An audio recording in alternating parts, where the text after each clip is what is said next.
Hey guys, it's John again. I got a couple comments asking about my bike and about how what I've done with it since I bought it in April.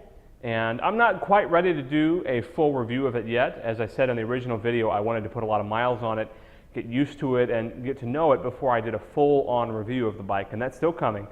In my original video, I did kind of a first impressions and what it felt like to own it for a day.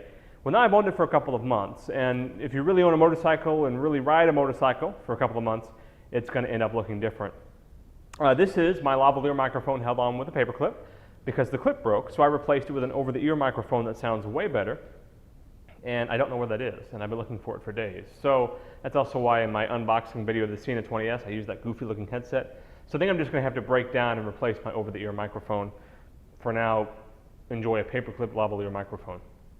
So we're just going to move from front to back real quick and kind of get a look at this. The first thing you see is, of course, the Mustang Seat. The Mustang's the name of the company, and this is their dual touring saddle that has dual backrests. You actually have to buy the other backrests separate. It gets pretty expensive, but it's a really, really comfortable saddle for all-day riding. And Kawasaki's OEM rider's backrest, the passenger backrest, is very expensive, around $700 by the time you get everything you need to have it installed. And that's even more expensive if you have the dealer install it, like many people do. A far cheaper solution is indeed Mustang's passenger backrest. And my wife doesn't ride on the back of mine very often. She rides her Honda that's parked up here. But when she does ride, we throw this on here. But the really nice thing about it, it comes right out. We stick it on the shelf, and this is how my bike looks most of the time. So I'm going to take the camera off the tripod, and we're going to get up close and personal with the rest of the things that I've done to this bike. And you can kind of see what I've done to improve it over time and what I've done to try and make it as comfortable and as me as possible. All right, guys, check it out. All right, guys, moving front to back. I don't have this on a tripod anymore, so I apologize for my shakiness. One of the first things I did was put on a taller windshield. Now, the original windshield is certainly much, much better looking, but it creates a lot of buffeting as that wind would just glide right across, right to about where my head sits, which is right about here. And so that wind would just be blasting me like I had no windshield at all. And that would mix with all the wind protection you get down here. So you get this high pressure wind with low pressure wind around your chest. And what that creates is a tremendous amount of buffeting and wind blast and just uncomfortableness. So I'd like to get a chrome trim piece to go across here. But for now, this works really well. And this is a much, much more comfortable setup. Moving back, I had some highway pegs installed. That again was something I did right off the bat. Those highway pegs give me an opportunity to put my feet in several positions on a long ride, and it's just essential, absolutely essential. Still running stock tires, still running stock pipes. I do like loud pipes sometimes, but on this bike, I kind of wanted to keep it as is because of that wonderful stereo up front. And I wanted to be able to hear that and everything else. Gauges and bars and everything else are still stock, and I don't have any plans to change them. Lights are still stock. Moving back, though, here's probably what many of you are going to find is the most interesting mod of all, and that's a trailer. That's a Harbor Freight piggybacker trailer, tag-along trailer, sometimes affectionately referred to as the Taggy.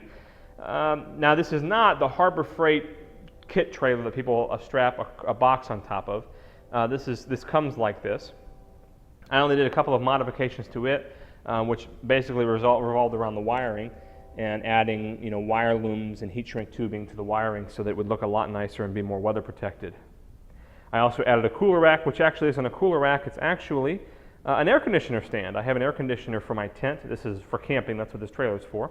And that stand there is for the air conditioning, but I rigged up some U-bolts to be able to bolt the air conditioner stand upside down on the tongue, put the cooler there. My tongue weight comes in just fine, and I've got a cooler, and I don't actually put anything in the cooler during travel, if you will.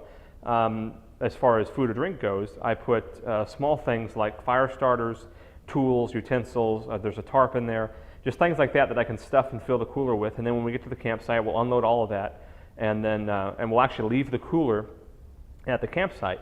And then I have actually some soft-sided coolers that are actually folded up in the trailer. I'll get those out, and those will actually fit inside my saddlebags, and I can fill those with a little bit of ice and go grocery shopping and carry it all back in the saddlebags. I really don't see a lot of point in riding for hundreds of miles with ice melting in your cooler that is just going to slosh around, add weight, and do nothing for you. Otherwise, in order to pull a trailer, you got to have a hitch, and that is from a company called Marvellas, and Marvellas makes that hitch, and it's great because that hitch part, this right here, actually comes out. It slides right out, and you can't see it anymore. And then Kuryakin actually sells a wiring kit for trailers. I added, again, heat shrink tubing and wire loom to make it look as original equipment and nice as possible. And actually, the wiring kit from Kuryakin is an isolator kit. And what's important about that is that with an isolator kit, you actually isolate the trailer wiring from your bike's electrical system. And why that's important is it prevents the trailers, if the trailer wires were to short out or something bad were to happen, it isn't going to knock out my tail lights and my turn signals or worse. It's just going to end at the trailer lights. Of course, I don't want the trailer lights to short out either, but if something's going to happen to them, I want the bike to be protected. So there's a series of relays that connect everything. So the relays get a signal from my tail lights and turn signals, but they draw all the power directly from the battery on their own fuses, isolated from the bike's electrical system. So that's my bike. The only other things I've added besides that is another member on the Vulcan forums sent me some clear turn signal lenses. I installed those. You would have seen them a little bit in that video there. They're nothing too exciting. They're just clear turn signal lenses, which means you have to replace the bulbs from clear to orange bulbs. Doesn't make much of a difference, but it does look a little nicer. You don't have bright orange bug eyes looking at you. Future mods plan. That kind of is an interesting topic for a lot of folks. What do I plan to do in the future? I'm not really sure. I've been looking at the Russell Daylong saddle for some time, and one day I may do that. One day I may just go ahead and bite the bullet and send them off my original seat so that they can modify it into a Russell Daylong saddle. Those saddles are supposed to be the best of the best of the best. This saddle's fine, but I still get tailbone pain after a couple of hours. I may have injured my tailbone at some point in my life, I don't know, but it's fairly sensitive. And for me at least, I get tailbone pain even in the car after a couple of hours of driving. And if there's ever going to be a solution to that, it's probably going to be the Russell Daylong. But this is manageable. I can still ride all day as long as I sit up or move and move around a little bit. On a sport touring or sport bike, I wouldn't have the tailbone pain, but then I get all kinds of other pain and cramping and numbness, and I'd rather have the tailbone pain. Kawasaki makes some saddlebag liners for the previous generation Nomad, the 1600 Nomad, which is actually where these saddlebags come from. The 1700 Nomad and Voyager have different saddlebags, but they resurrected the 1600 Nomad saddlebags to put on the Vaquero because they're side opening and they're maybe fit the style of the Vaquero better. So I'd like to actually get those saddlebag liners. They're only like $50 on eBay. Throw them in there, and I can pack them with things and slide them in and out. I may want to upgrade my stereo one of these days. I'm not sure. I mean, it sounds fine on the highway, but it is a little distorted and the audio quality isn't as nice as it could be. Other than that, I think I'm pretty set. Oh, and one more thing I did add, the iPad connector kit, which is nothing special. It's just a wire that plugs into the left glove box here and allows me to plug my iPhone directly into the bike stereo.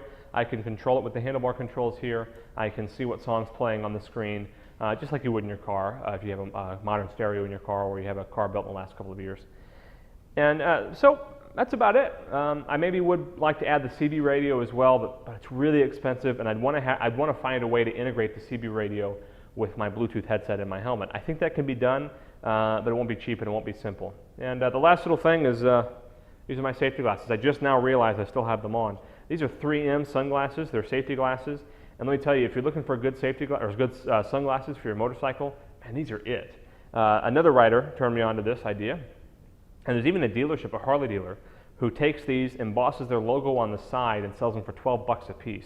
I bought these, a 12-pack, for $15 on Amazon because I inevitably lose them or break them or they get scratched or something. I'm bad about that. So they're super, super cheap.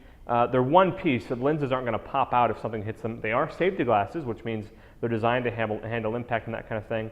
Most importantly is this super thin, flat ear on it, which means that it goes right into your helmet, doesn't interfere with anything. And let me tell you, if you want a comfortable pair of sunglasses that works really well on a motorcycle, just get yourself some tinted safety glasses. So that's all I really have to say about my Vaquero. If you have questions, I'd love to hear them. And as I prepare to do a review, I think this season I'm going to do a full review on the Vaquero front to back. And I'm curious to hear what you want to know about it. Whether you own a Vaquero or you're thinking about a Vaquero or you ride an entirely different kind of bike, this bike doesn't interest you at all, but you're curious as to know what it's like to own one. I would be really curious to hear what your questions are, and as always, your comments, and I'd love to have you all subscribe. So I'll talk to you later. God bless, and I'll see you soon.